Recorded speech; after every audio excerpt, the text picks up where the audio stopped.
Hey everyone, John Hartley. No mail today. As a matter of fact, today is tonight. It's sun's just gone down,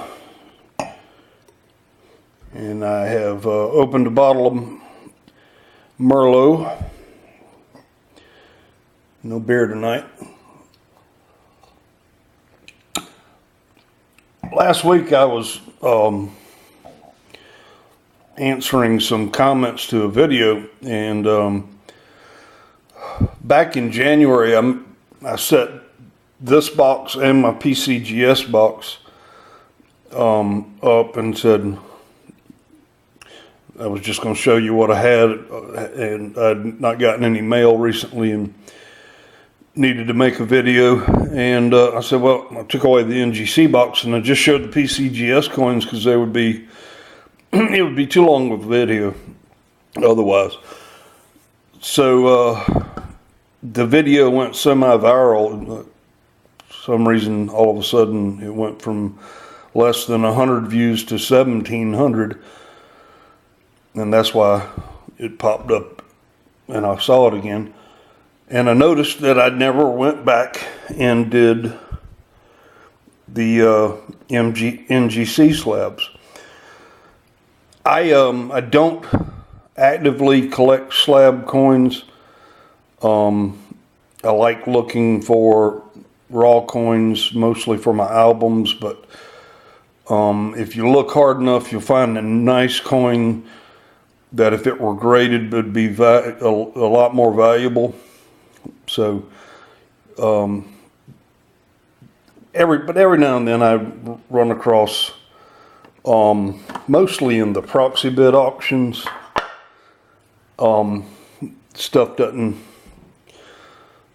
like this doesn't sell for very much. So, you know, as you'll see in a minute, some of them are basically common stuff, and some are less common. But I thought I'd go through it with you tonight. First up, 1936 San Francisco MS65 red. And with me, I've been putting together a wheat scent album that's not really a wheat scent album. You'll have to look at the video to understand it. But even though I have this one slabbed, I'll still have a 36S in the album. And here's a 48 Denver MS65 red. Some nice luster on there.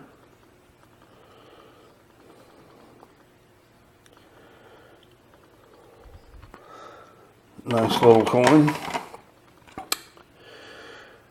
Here is a 38 Jefferson nickel.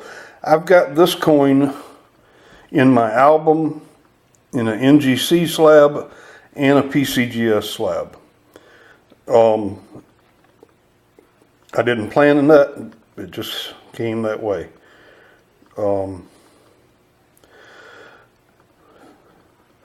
But for those of you who don't know, 1938 was the first year of the Jefferson nickel.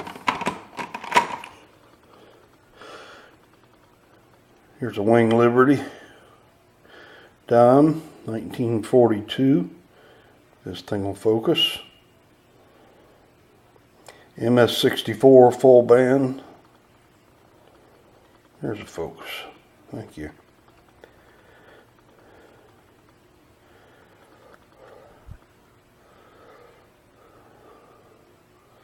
Pretty coin.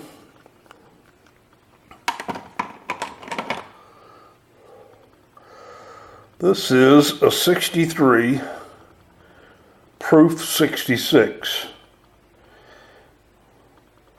with absolute zero cameo. But she is shiny.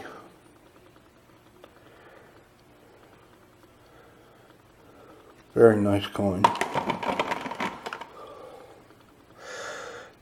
This is one of two coins that I had slabbed myself. I joined NGC, and this is the first coin I sent in because it was a great example. Got no marks on it. Got a little toning along the bottom here. And I thought it was going to be a 65, but it came back as a AU58. And I'm Facebook friends with a girl. She at the time was a grader for NGC, and she looked at the pictures online and said that there are wear marks on the bear's elbows. Well, I've looked at this coin and I couldn't find anything at all. So I looked through my commemoratives again, and I picked out the best one, and I sent this one in. And this is absolutely mark-free coin, unless you take a picture of it. When you take a picture of it, the flash shows hairline scratches, and not scratches from cleaning. They're not straight across like you would if somebody scrubbed the coin or wiped it. They're just hairline scratches that were caused probably when it came out of the press and fell into the bin or something to that effect. And it came back at 63 because of that, and then I got frustrated with NGC and quit. This is one, you'll notice it says 1952 Denver, and if that'll focus, that says 1953. 64 full bell lines. So it's an error on NGC's part. And when I saw this was on a proxy bid auction. When I saw it, I bought it, and I didn't say anything to the auctioneers, but until the end, I sent them a message at the end of the auction, and I pointed out that the coin was a 53, but it's marked as a 52. And they said, "Oh, really? Yeah, it's right. That is. Oh, okay. That might be why he spent a little bit more on it." You could hear in their voice they were disingenuous. They knew it was that. They didn't point it out, thinking, just like me, somebody would pick it up, and that thinking it was more valuable because it's an error. I don't know if it's more valuable or not. I like it because it shows that NGC makes mistakes. This is an ugly coin, in my opinion. The toning is just blah, splotchy, but it's a 64.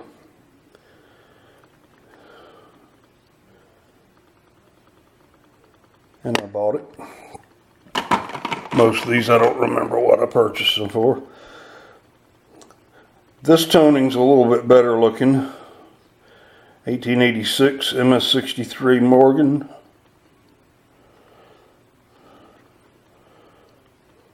Rum toning on both sides. Nice coin. This is a PCI holder. And if you look back at some of my videos, the PCI company had a lot of issues.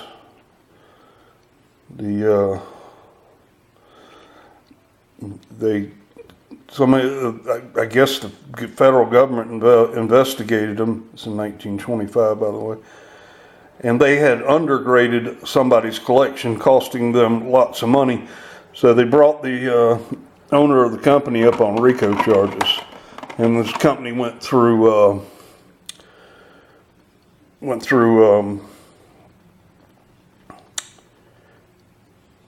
2 or 3 different owners before it finally folded. It never made it back. This is another. I have a collection of modern commemoratives, but I don't have a collection of slab commemoratives.